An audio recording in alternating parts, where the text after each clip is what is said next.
Hello नमस्ते सबैजनालाई म न्युरोलोजिस्ट कृष्ण नेपाली के छ सन्चै हुनुहुन्छ सबैजना सन्चै हुनु पर्यो र आज म तपाईँहरूलाई हामी असफल हुनुको रिजन के हो त अथवा जिन्दगीमा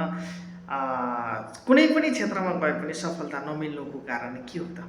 अथवा वर्ल्डका तपाईँको जस्तो संसारको 80% पिपुलहरू चाहिँ तपाईँको फेलियर हुनु अथवा अनसक्सेस हुनुको कारण के हो त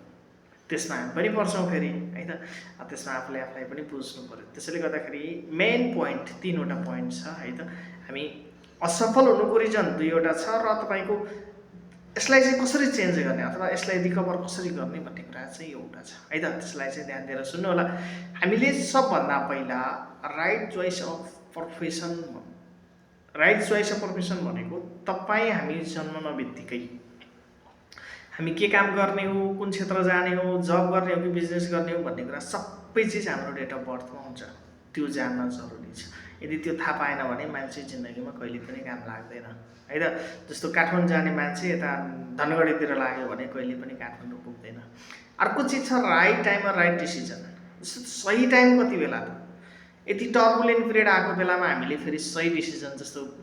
दीर्घकालीन रूपमा असर पार्ने डिसिजनहरू गऱ्यौँ भने त्यहाँनिर हामी जिन्दगीमा कहिल्यै पनि उठ्न सक्दैनौँ त्यसैले गर्दाखेरि राइट टाइममा राइट डिसिजन अनि एउटा आफ्नो लाइफलाई चाहिँ 360 डिग्रीमा चाहिँ चेन्ज गर्नको लागि तपाईँ हाम्रो नेम न्युमेरिकल भ्यालुले एकदमै काम गरिरहेको हुन्छ हेर्नु होला कतै एन्ट्रीमा त गएको छैन है त त्यसरी चाहिँ आफ्नो लाइफलाई रिकभर गर्न सकिन्छ।